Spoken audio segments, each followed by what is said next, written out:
ॐ मूकं करोति वाचालं पङ्गुं लङ्घयते गिरिं यत्कृपात्तमहं वन्दे परमानन्दमाधवम्। श्रीमन्मदनगोपालं वृन्दारण्यपुरन्दरम् श्रीगोविन्दं प्रपद्येऽहं दीनानुग्रहकालकम्। वंशीविभूषितकरान्नवनीरदाघात् पीताम्बरादरुणबिम्बफलाधरोष्ठात् पूर्णेन्दुसुन्दरमुखादरविन्दनेत्रात् कृष्णात् परं किमपि तत्त्वमहं न जाने। नवजलधरवर्णं चम्पकोद्भासिकर्णं विकसितमलिनास्यं स्फुरन्मन्दहास्यम्। कनकरुचिदुकूलं चारुबर्हावचूलं कमपि निखिलसारं नौमि गोपीकुमारम्। निर्माणमोहाजितसङ्गदोषा ध्यात्मनित्या विनिवृत्तकामाः द्वन्द्वैर्विमुक्ताः सुखदुःखसङ्गैर्गच्छन्ति मूढा पदमव्ययम्। अविनाशी परम पद को कौन प्राप्त करता है, ये भगवान बतलाते हैं। निर्माण मोह, मान मोह से जो रहित हो, जित संग दोषा, आसक्ति का दोष जिसने जीत लिया हो, जिसमें आसक्ति न रही हो, विषयों की आसक्ति, विषयासक्ति जहाँ पर है वहीं पर बंधन है। यही आसक्ति भगवान में हो जाए तो उसका नाम प्रेम है, और यही आसक्ति विषयों में हो जाए तो उसका नाम मोह है।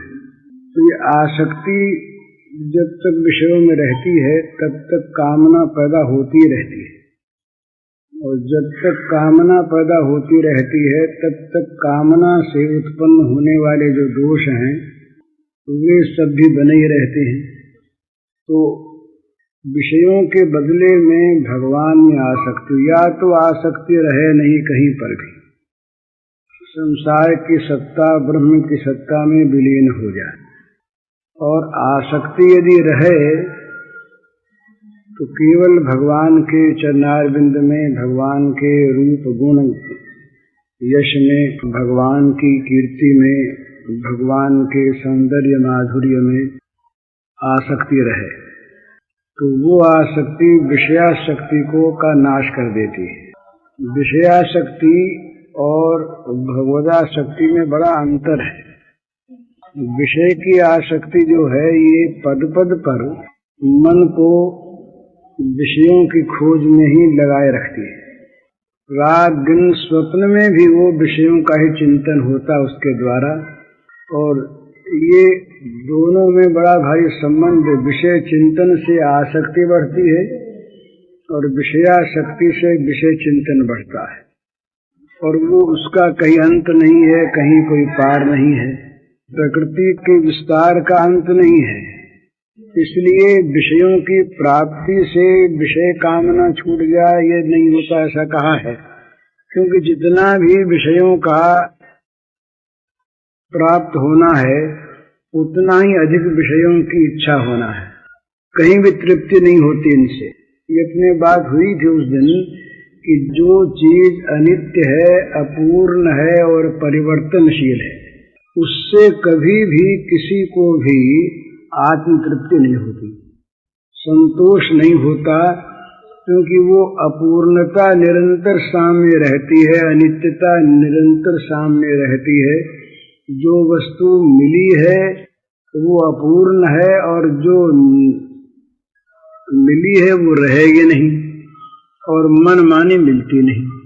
इसलिए विषयाशक्ति निरंतर ही विषयों में चित्त को लगाए रखती है।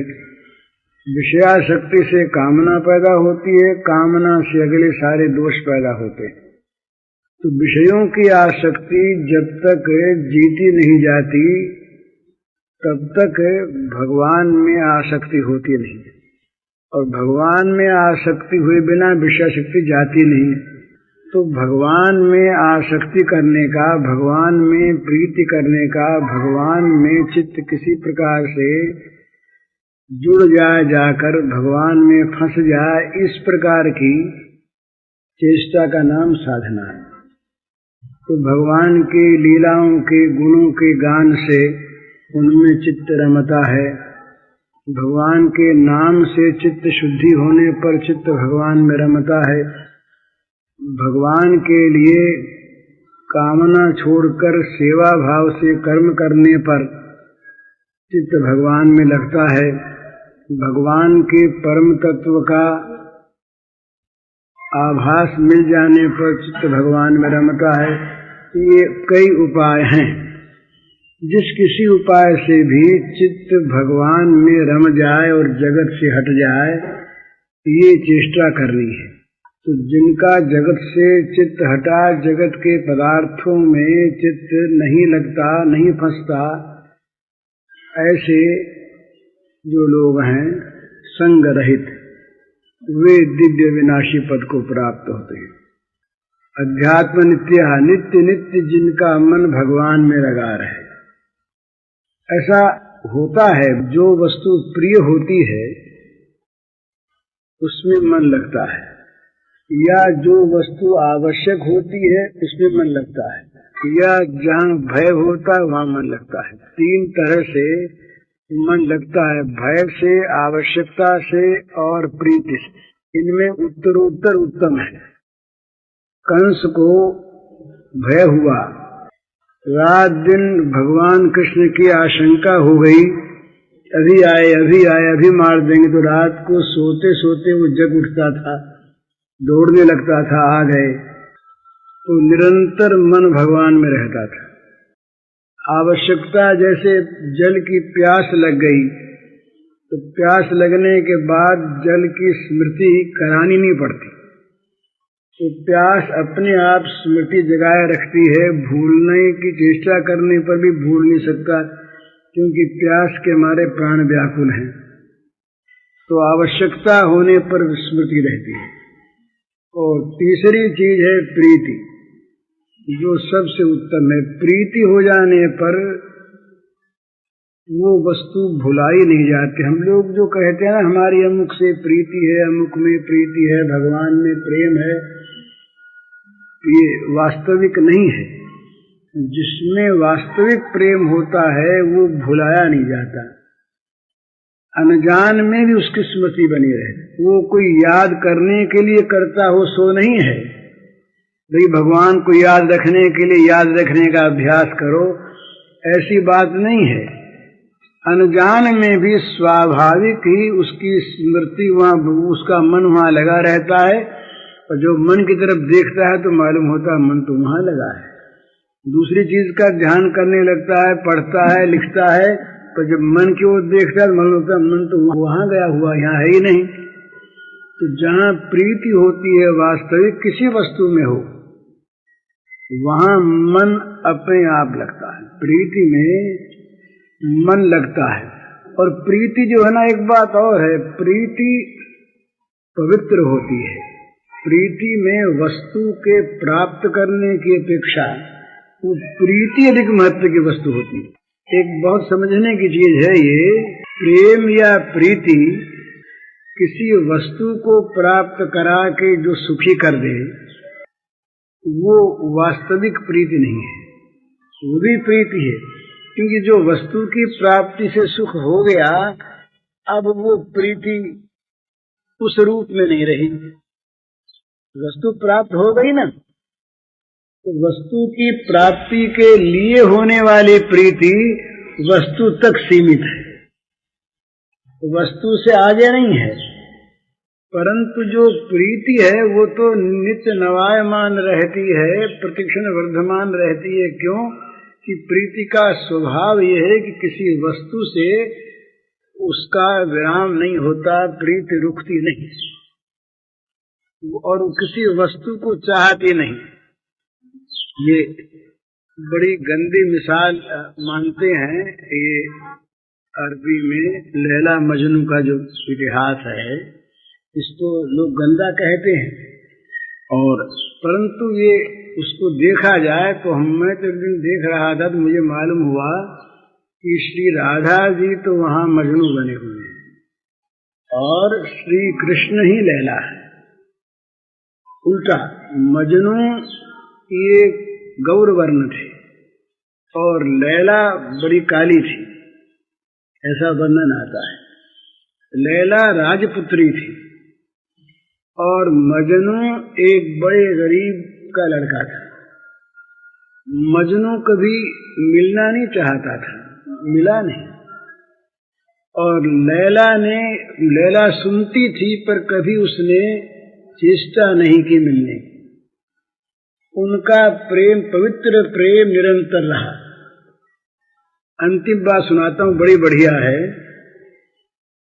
मजनू की मृत्यु हो गई तो गरीब था, तो उसको उसके आसपास के लोग ले गए कब्रगाह में और वहां उसको दफना दिया गया। जैसे दफनाते हैं मामूली तौर पर, कोई राजा तो कोई बादशाह का तो लड़का था ही नहीं। ये बात जब लैला को मालूम हुई तो लैला अपने पिता की अत्यंत प्रिय पुत्री थी।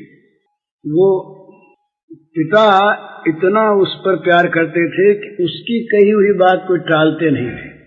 वो जो कह दे सो स्वीकार। तो जब लैला ने ये बात सुनी कि मजनू की मृत्यु हो गई है, वो कब्रगाह में ले जाके दफना दिया गया, तो उसने पिता से कहलवाया कि मैं एक बार मजनू की कब्र देखना चाहती हूँ। पिता तो हर बात में प्रसन्न थे। पिता ने कहा अच्छी बात, लेकिन तुम राजपुत्री हो, अकेले नहीं जाओगे, हम साथ जाएंगे। आप चलिए। बोले तुम्हारी माँ साथ जाएगी, वो भी चले। बोले दीवान साथ जाएंगे, मंत्रिमंडल साथ जाएगा। बोले ठीक। कहा सेना साथ जाएगी, कहा ठीक। तो फिर लैला ने कहा कि सब साथ जाएंगे, एक मेरी भी बात की गरीबों की टोली भी साथ जाए। वो गरीब था, वो ठीक। आगे आगे गरीबों का दल चला, उसके पीछे लैला चली, उसके बाद लैला के पिता माता, उसके बाद सारा राजमंडल, फिर सेना वेना ये सब चले। तो वहां जब पहुंचने के बाद वो लैला खड़ी हो गई वहां मजनू के कब्र के पास। खड़ी होकर बोली कि हे खुदा यदि कोई है तो मैं ये कहती हूं कि अगर मेरे मन में मजनू को छोड़कर दूसरे किसी की कल्पना न आई हो और मैंने कभी किसी प्रकार का भोग सुख न चाहा हो, तो मजनू की कब्र फट जाए और मुझको अपने में ले ले। सबके देखते देखते कब्र फट गई। लैला मजनू के शव से लिपट गई, कब्र बंद हो गई और आकाशवाणी हुई कि इस कब्र को कोई अगर खोलेगा तो वो तत्काल नष्ट हो जाएगा, मारा जाएगा। कब्र बंद हो गई, फिर लौट आए। ये प्रीति, जहां प्रीति में चाह है, जहां प्रीति में चाह है और जहां किसी वस्तु को प्राप्त करके प्रीति शमित हो जाती है, दब जाती है, उसमें समा जाती है, रुक जाती है अथवा मिट जाती है, तो वो प्रीति नहीं है।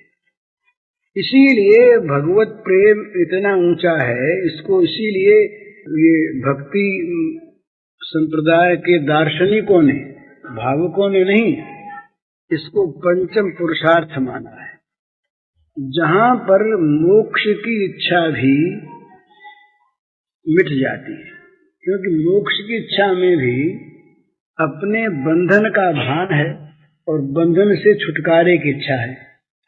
अगर छुटकारे की इच्छा न हो तो मोक्ष की इच्छा का क्या अर्थ है? मोक्ष माने छुटकारा, छूट जाना। छूट जाना काहे से? कोई बंधन है तो बंधन का भान हुए बिना मुक्ति की इच्छा नहीं होती। और बंधन का भान किसी को होता है, वो कोई व्यक्ति होता है, और बंधन में उसको दुख है तभी छुटकारा चाहता है। तो मुक्ति में, मुक्ति की इच्छा में अपने दुख से छुटकारा पाने की इच्छा है, चाहे वो आत्यंतिक दुख हो। ऐसा कहते हैं कि मुक्ति की प्राप्ति से सारे दुखों का सदा के लिए अवसान हो जाता है। तो मुक्ति की इच्छा करने वाला चाहता है ना कि सदा के लिए मेरे दुखों का अवसान हो जाए, बड़ी भारी उसकी अहम के मंगल की कामना है।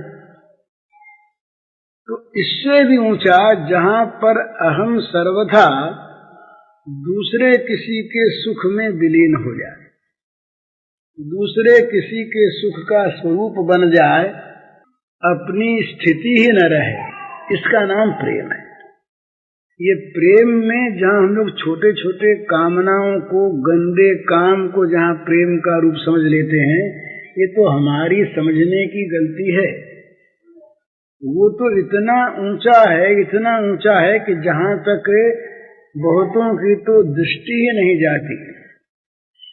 तो इस प्रकार की प्रीति जहां होती है वो तो चरम अवस्था है। पर इस प्रीति का अभ्यास जहां आरंभ होता है वहां पर स्मृति निमित्त बन जाती है। तो तीसरी बात प्रीति से स्मृति होती है, ये जो मैं कह रहा था। जहां निस्वार्थ प्रीति का प्रारंभ होता है वहीं पर स्मृति अखंड होने लगती है। जहां जहां प्रीति में कोई स्वार्थ है वहां वहां पर तो वो स्वार्थ आकर के प्रीति को भुलाता है। स्वार्थ याद आती है ना कि इस प्रीति से अमुक चीज प्राप्त करनी है, तो अमुक चीज प्राप्त करनी है तो वो चीज जितनी देर याद रहेगी उतनी देर प्रीति नहीं रहेगी। वो वस्तु चाहे भगवान ही हो, भगवान को प्राप्त करने की इच्छा से भी बढ़कर भगवान की प्रीति की इच्छा है। भगवान की प्राप्ति तो प्रीति वाले को निरंतर है ही, क्योंकि उसके मन से तो भगवान कभी जा नहीं सकते। भगवान में ये शक्ति नहीं है कि वो प्रेमी हृदय का परित्याग करके कहीं जा सकें। तो प्रेमी का जो निष्काम निश्चल हृदय है वो भगवान को नित्य बांधे रखता है। भगवान तो वहां से जाते हैं जहां दूसरा कोई आ जाता है। कोई स्वार्थ आ गया, कोई काम आ गया, कोई वस्तु आ गई, वहां तो भगवान निकल जाते हैं, भगवान को निकलने का मौका मिल जाता है। और जहां निष्कपट निश्चल निर्हेतुक प्रेम है वहां से भगवान जा नहीं सकते, भगवान वहां बंध जाते, भगवान वहां बंध जाते। भगवान को बांधने की अगर कोई भी डोरी है, साधना है, तो केवल प्रेम की डोरी है, प्रीति की डोरी है, और किसी से भी भगवान बंधते नहीं। ज्ञान में भगवान उस ज्ञान के जानने वाले को लुप्त कर देते हैं तो बंधने का सवाल नहीं रहता। और जहां अज्ञान है वहां भगवान को कोई बांधना चाहता ही नहीं। तो प्रेम में ये चीज है कि भगवान रहते हैं, ज्ञान पूर्वक रहते हैं, और भगवान वहां से कहीं जा नहीं सकते। तो इसलिए भगवान की प्राप्ति की अपेक्षा भी भगवान की प्रीति का प्रेमियों की दृष्टि में अधिक महत्व है। वो प्राप्त होने का विरोध नहीं करते और प्राप्त होने में उन्हें बड़ी प्रसन्नता है, चाहते भी हैं। पर भगवान के प्राप्त होने पर भगवान की प्रीति यदि कहीं किसी प्रकार से कम होती हो, भाई मिल गई चीज अब क्या प्रीति है, तो वो प्रेमी चाहते हैं कि भगवान चाहे न मिले। पर ये प्रीति हमारी जो है निरंतर अक्षुण्ण बनी रहे, ये बनी रहे, ये कभी घटे नहीं। तो इस प्रीति की जहां प्रारंभिक स्थिति है, इस प्रीति की, ये निष्काम अहेतुक प्रीति की, यही प्रीति है। इसमें स्मृति नहीं भूलती। जहाँ इस प्रीति के मार्ग पर आए, अब वो जगत उस चीज को जानता नहीं ना, इसलिए इस प्रकार के प्रेमियों के हृदय को जगत समझ नहीं सकता। जगत की आंखें उन आंखों से जगत को देख नहीं सकती, भगवान को देख नहीं सकती। गोपी की आंख, राधा की आंख जिस प्रकार भगवान को देखती है, उस प्रकार की आंख तो है नहीं, उस आंख को समझने की शक्ति हम में नहीं है। इसलिए हम लोग अपनी आंखों से राधा की आंख को मिलाकर देखते हैं, तो हमें वो ठीक नहीं मालूम होती कि हमारी आंख में दोष है ना, हमारी आंख में दोष है। तो परम प्रीति जहाँ जागृत हो जाती है, वहाँ कामना नहीं रहती। परम प्रीति में और कामना में बड़ा बैर है। प्रीति और कामना दोनों साथ रह सकते ही नहीं। प्रीति तो सर्वथा परित्याग, पूर्ण त्याग के नींव पर ये प्रीति का महल खड़ा होता है। जरा भी जहाँ त्याग की कमी है, वहाँ वो महल ढह जाएगा। प्रेम का महल काम में रहता नहीं। तो जहाँ पर प्रेम है, जहाँ पर प्रीति है वास्तविक, वहाँ पर स्मृति बराबर है। तो भगवान की स्मृति के लिए, भगवान में नित्य मन लगा रहने के लिए, अध्यात्म नित्याः, भगवान में नित्य नित्य अभियुक्त रहे मन, इसके लिए आवश्यकता है प्रीति। अभ्यास से भी रहता है, पर अभ्यास जब तक प्रीति उत्पन्न नहीं करता, तब तक प्रीति वाली चीज कोई आ जाने पर अभ्यास छूट जाता है। लंबा अभ्यास होने पर, श्रद्धा पूर्वक अभ्यास होने पर अभ्यास प्रीति उत्पन्न कर देता है। ये पतंजलि जी ने योग दर्शन में अभ्यास की दृढ़ भूमि के लिए 3 चीजें बताई है। दीर्घ काल, निरंतर्य, सत्कारा सेवित। दीर्घ काल तक हो, निरंतर हो और सत्कार के द्वारा सेवित हो।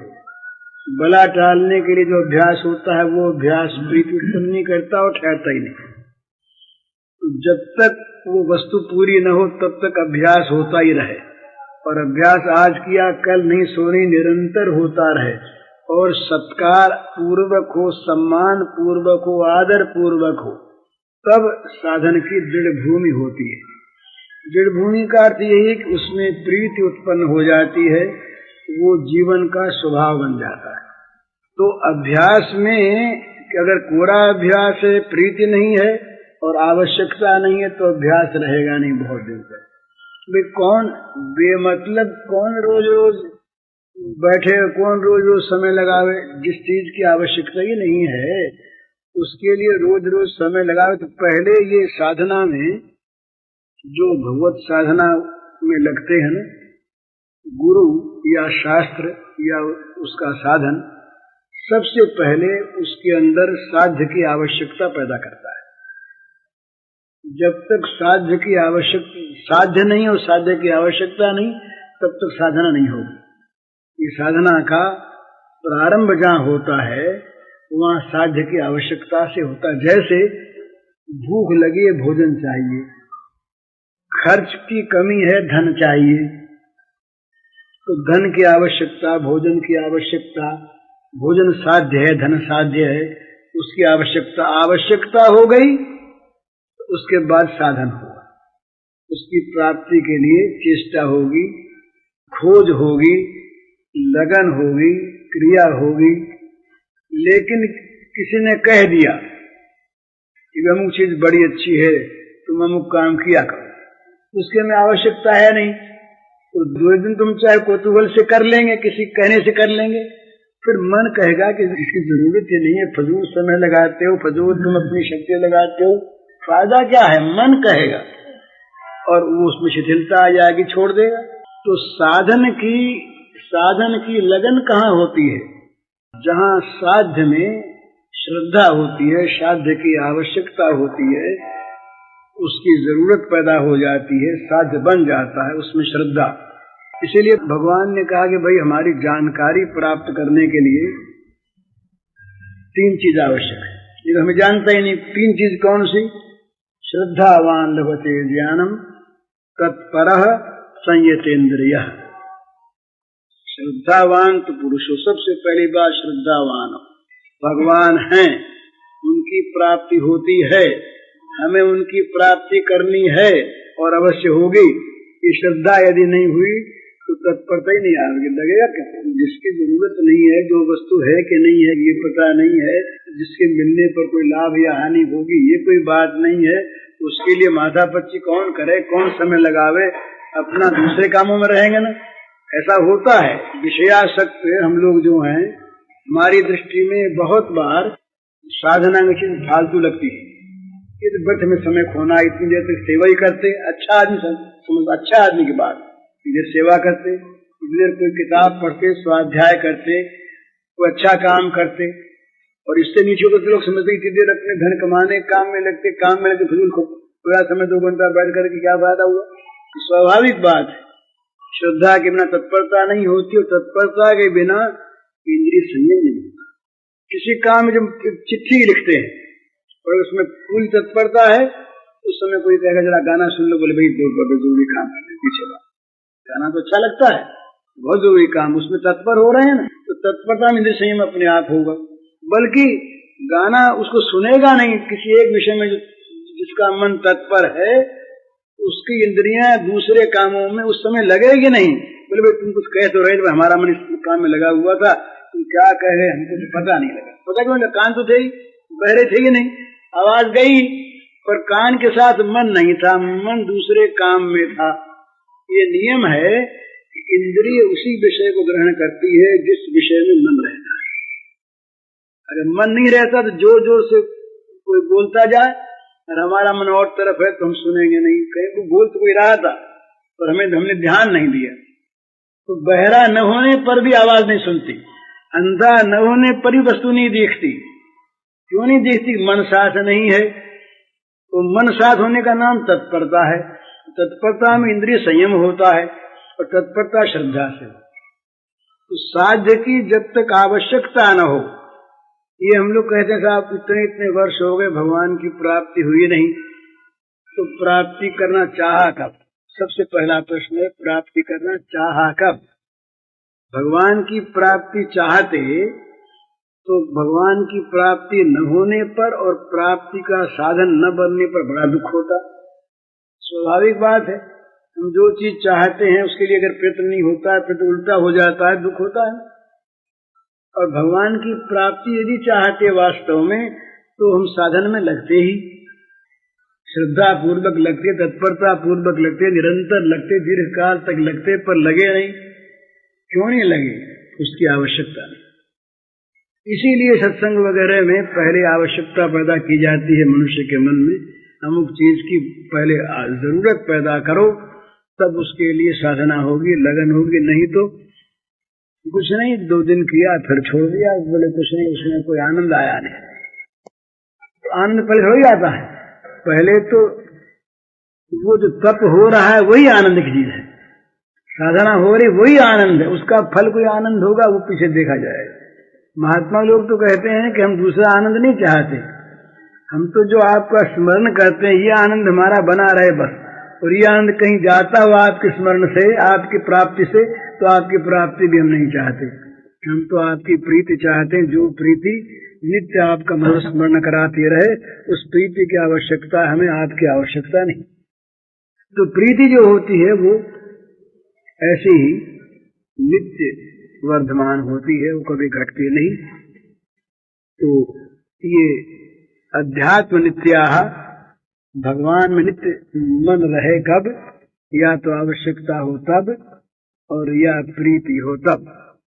कभी कभी भय से भी रहता है, तो भय तो हमारा आज के युग में प्राय निकल गया शास्त्रों का, परलोक का भय तो निकल गया। यहाँ का भय अवश्य थोड़ा बहुत है, कहीं पकड़े न जाए, कहीं मान इज्जत करी न जाए, थोड़ा ये भय तो है। पर शास्त्र का भय, भगवान का भय, धर्म का भय, ये भय तो अब रहा नहीं। इस भय से होने वाली जो स्मृति थी वो तो नहीं रहा। तब भी समझदार आदमी जो श्रद्धा रखने वाले हैं उनको तो ये बात माननी चाहिए, चाहे समझ में ना आवे तो ऋषियों की जो अनुभूत बातें हैं वो सत्य हैं। हमारे न मानने से सत्य कभी मिटेगा नहीं, हम चाहे स्वीकार करें, पर जो सत्य है और जो सत्य फल है वो तो हम पर आके लद जाएगा और हमें भोगना पड़ेगा। बीमारी, दुख, क्लेश संसार में कौन चाहता है?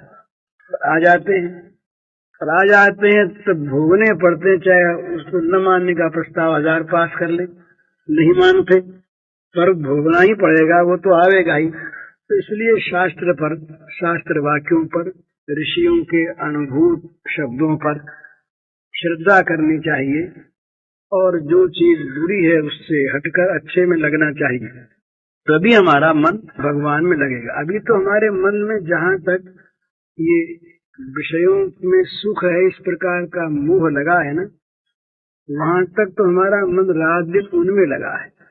चाहे सुख न मिले पर अब की मिलेगा, अब की मिलेगा, अब की मिल जाएगा, इस प्रकार की हमारी वो एक सुख की प्रतीक्षा आगे से आगे बढ़ती रहती है। सुख कभी मिलता नहीं, जहाँ जाते हैं वहीं कोई न कोई अभाव, कोई न कोई दुख, कोई न कोई विपत्ति, कोई न कोई अड़चन रहती है। बोली और तो सब ठीक है पर इतना सा बड़ा दुख है, ये बड़ी भारी अड़चन है।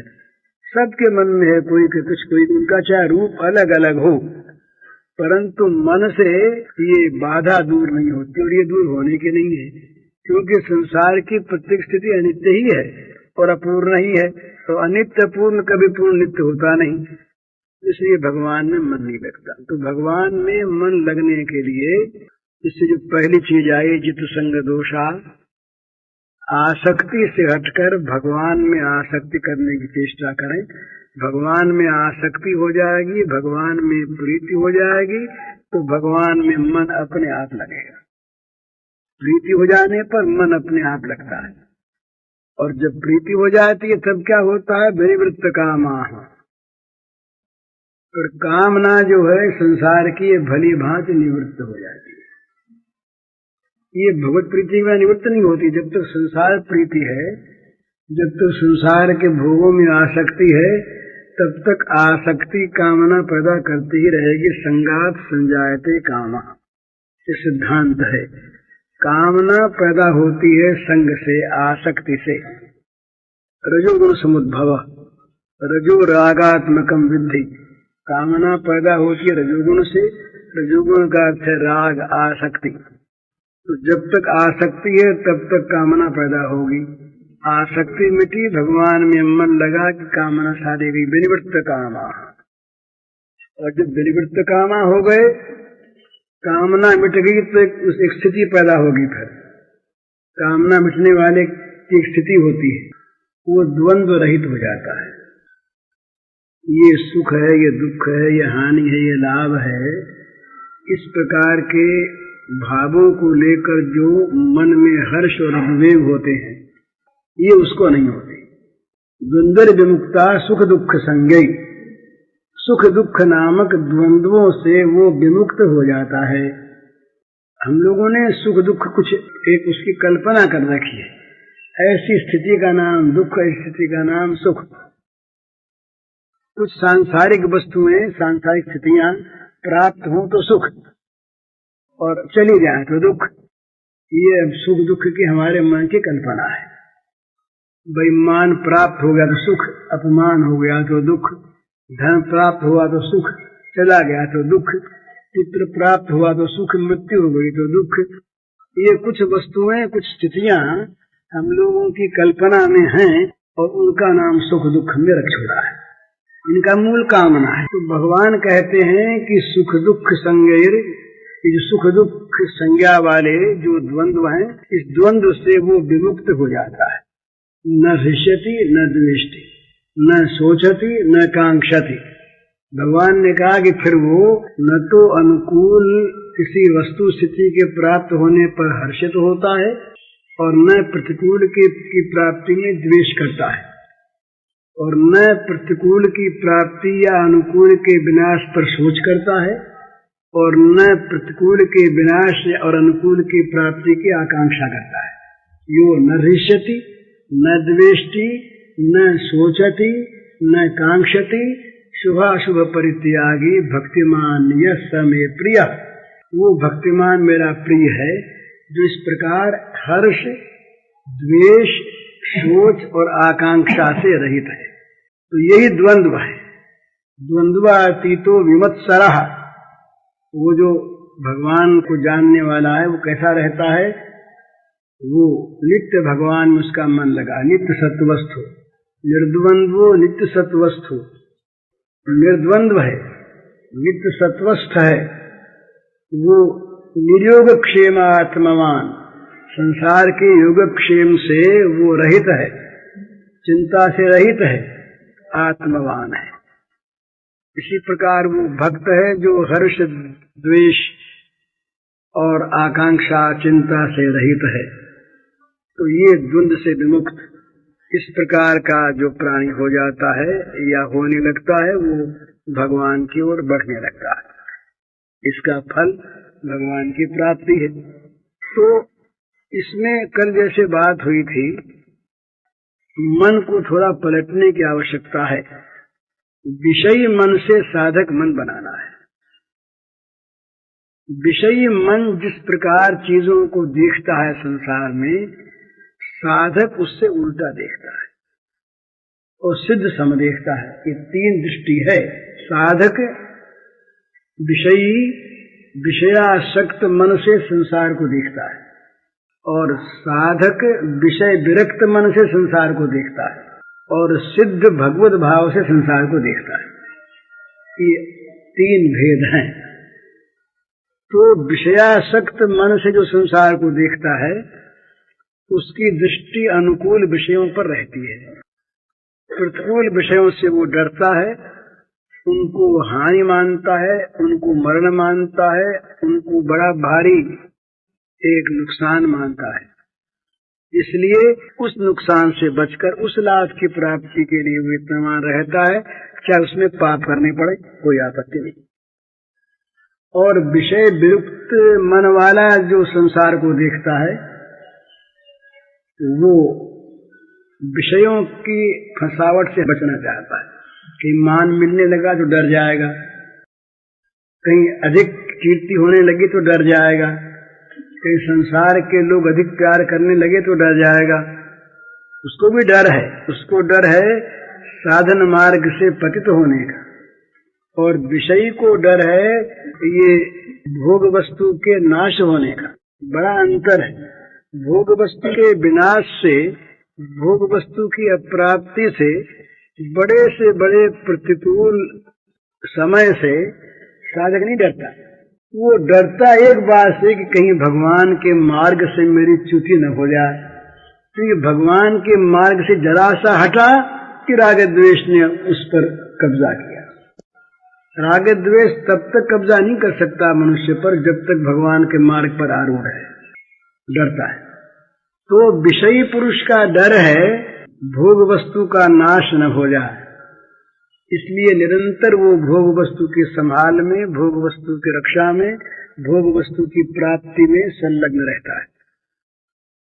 और साधक का भय है साधन मार्ग से कहीं च्युत न हो जाए, इसलिए निरंतर सावधानी के साथ विषयों से, भोगों से अपने को बचाता हुआ, कहीं मान के हर्ष में भूल गया और कहीं अपमान के सोच में भूल गया तो गिर गया। तो वो सावधान रहता है, मार्ग पर निरंतर रहना चाहता है। कोई भी अनुकूल या प्रतिकूल द्वंद्व उसको मार्ग से च्युत न कर दे, उसका भय है। तो हम लोगों को करना यही है कि ये विषयी से साधक बनना है, फिर अपने आप सब ठीक हो जाएगा। विषयी से साधक बन जाना, जहाँ ये हुआ कि दृष्टि बदली, दृष्टि बदली तो पाप सारे नष्ट हो जाएंगे। पाप तो जब तक विषय कामना है तभी तक होते हैं। विषय कामना के नष्ट हो जाने पर पाप नहीं होंगे, तो अपने आप पाप नहीं होंगे तो पाप नहीं होंगे। जहाँ तक विषयों में हमारा ममत्व है, आसक्ति है, वहीं तक कामना है, वहीं तक पाप होते, फिर पाप नहीं होंगे। तो इसलिए ये चीज करनी है अपने को अगर कर सका कि अपने को विषय से साधक बनाना है, उसका भोग की ओर जो हमारे जीवन की गति है उसको वहां से मोड़कर भगवान को लगा देना है, यही साधना है। तो रास्ता जहां बदला वहां लक्ष्य की दिशा बदल जाएगी। दिशा बदली कि फिर उस दिशा में जो होने वाले कार्य वो अपने आप होंगे, ये नहीं होंगे, तो आंख बदल जाएगी। इसलिए साधक की चीज को तो विषय समझ नहीं सकता। वो समझता है ये ऐसा काम क्यों करता है, ये पागलपन क्यों करता है, ठीक कहता है वो, ये मूर्खता क्यों करता है, वो समझता है ये मूर्खता करता है, पागलपन करता है, ऐसा क्यों करता है, बोला आई हुई चीज को उसने फेंक दिया, ये कैसा बेवकूफ है। लोग ऐसी बताते हैं, देखो आया हुआ था, ये सुख आया हुआ था, इस मूर्ख ने सुख को ढकेल दिया। वो समझता है कि सुख नहीं था, ये तो सुख के रूप में मीठा जहर था, इसको अगर हम ले लेते तो मर जाते। तो दोनों की दो दृष्टि है ना, दो अलग अलग दृष्टि के अनुसार वस्तु को, स्थिति को देखते हैं और उसी के अनुसार उनकी भावना होती है। तो विषयी दृष्टि जो है ये बस निरंतर संसार में भोग खोजती है, और साधक दृष्टि जो है ये निरंतर संसार में भगवान को खोजती है। तो भोग का नाश या भोग का न प्राप्त होना इसकी दृष्टि में कहीं कहीं बड़ा शुभ होता है। ये बलि ने स्वयं कहा, बलि की रानी ने कहा, प्रहलाद ने कहा, ब्रह्मा जी ने कहा कि भगवान ने बड़ी कृपा की जो बलि का ऐश्वर्य का हरण कर लिया। अगर वो रहता तो न मालूम बलि कहाँ पहुंच जाता, किस गर्त में गिर जाता। अब तो बलि इतना भाग्यवान हो गया कि निरंतर भगवान उसके द्वार पर खड़े रहते हैं। जो भगवान का हो जाता है ना, चाहे वो द्वार न हो, उसके हृदय द्वार पर भगवान का पहरा रहता है। हृदय के अंदर भगवान, बाहर भगवान, उसके भगवान ही भगवान रहते हैं जो भगवान का हो जाता है। स्वाभाविक बात है। तो भगवान का हो जाए और विषयों का छूट जाए तो लाभ है कि हानि है। पर जहाँ विषयासक्ति है वहाँ मनुष्य का मन कहता है कि भाई भगवान चाहे न मिले पर हमारे ये विषय जो है छूट न जाए कभी भी, और ये छूटेंगे ही। यहीं पर शास्त्रकार कहते हैं तुम जिसमें मोह करते हो वो सबसे छूटेंगे ही। तुम पहले से अगर उनको छोड़ के भगवान में लग जाओ तुम्हारी बुद्धिमत्ता है। अब प्रभु पद अनुराग जाग जड़ त्याग दुराशा जीते, बुझे न काम अग्नि तुलसी को विषय भोग बहु भीते। इस दुराशा को छोड़ दो कि विषयों में सुख मिलेगा। ये दुष्ट आशा है, इसको छोड़ो। झूठी आशा है, मिथ्या आशा है, इसको छोड़ो, जागो और प्रभु पद में अनुराग करो। विषयों की प्राप्ति से कामना नष्ट नहीं होती, जैसे आग में घी न डालने से आग नहीं बुझती। तो इसलिए समझदार आदमी को, और हम अपने को समझदार तो मानते ही हैं, समझदारी का अभिमान तो सबको है, हमको तो आप लोगों को न हो तो बड़ी अच्छी बात है। समझदारी का अभिमान लिए बैठे और करते हैं मूर्खता। विषयों में मोह करना ही मूर्खता है। इससे बड़ी मूर्खता और कोई नहीं है कि मानव देह को पशुता में और दानवता में हम लगा रहे हैं, ये विषय मोह से। तो विषय मोह से छूट कर और भगवान की ओर लगे, बस ये मानव जीवन की साधना का प्रारंभ है। और उसकी अपने आप प्रतीति होने लगेगी। संसार के सुख दुख कम होने लगेंगे तो समझ लीजिए भगवान की ओर लग गए।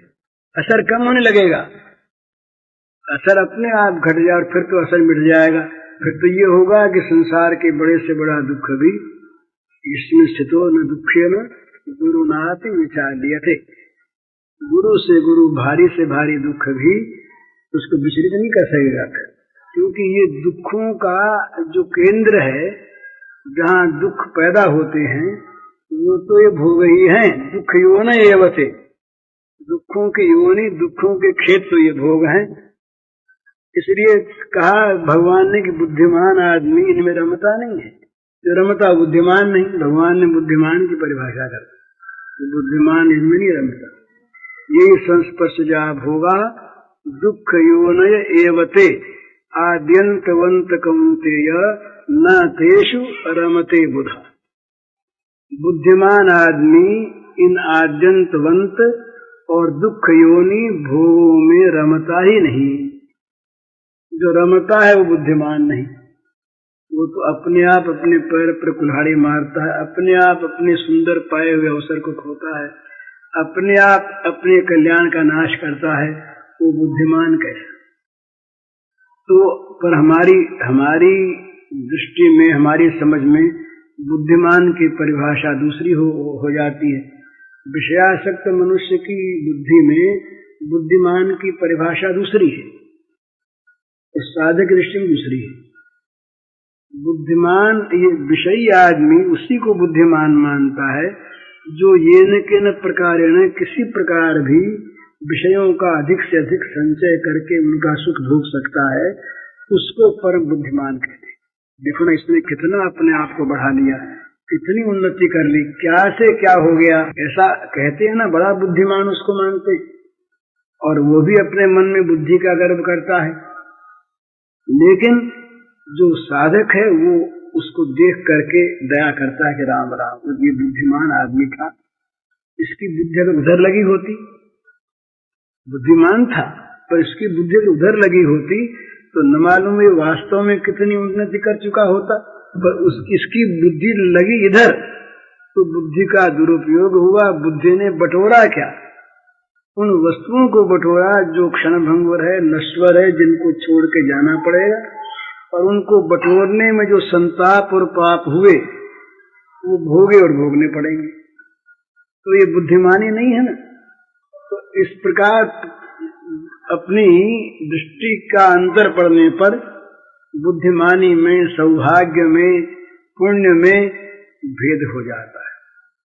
वो उसको पुण्य नहीं समझता, वो पाप समझता है। वो उसको सौभाग्य नहीं समझता, दुर्भाग्य समझता है। वो उसको बुद्धिमानी नहीं समझता, मूर्खता समझता है, और वो उल्टा समझता है। तो ये हमारी उल्टी समझ मिटे। हम विषय से साधक बने, ये हमें करना है। उसके बाद फिर दृष्टि पलटेगी। दृष्टि पलटने पर मार्ग पलटा, दृष्टि पलटी। जिस मार्ग में हम जाएंगे उसी प्रकार का हमको वातावरण मिलेगा, उसी प्रकार की हमको संगति मिलेगी, उसी प्रकार के आगे आगे हमको स्थान मिलेंगे। जो उसके स्थान होंगे तो हम फिर वहां पहुंच जाएंगे। नहीं तो उल्टे मार्ग जाते, उल्टे जा रहे हैं। ये उल्टे मार्ग को जीवन से निकाल कर उल्टे मार्ग को लाना है। सन्मार्ग पर आरूढ़ होना है, साधन मार्ग पर आरूढ़ होना है, और जीवन तो जा रहा है। ये रोज रोज हम मृत्यु सुनते हैं, अमुक मर गए, ऐसे हम मर जाएंगे, तो इसमें नई बात नहीं। जीवन रहते रहते एक दूसरों के देखने की आवश्यकता है। दूसरे क्या करते हैं ये मत देखो, अपने जो भूले हुए हैं पहले भी रास्ते पर तो आओ। दूसरे बुरे रास्ते पर हैं, अच्छे रास्ते पर हैं, ये देखने की आंख तो हमको तब प्राप्त होगी जब रागद्वेष रहित आंखें हो जाएंगी। अभी तो हम अपनी रागद्वेष भरी अपने चश्मे से लोगों को देखते हैं। चश्मा उतारने पर यथार्थ आंख रहेगी। तो चश्मा अपना पहले उतारो, रागद्वेष से मुक्त हो, चुपचाप साधना में लगे रहो। कोई निंदा करे, स्तुति करे, अच्छा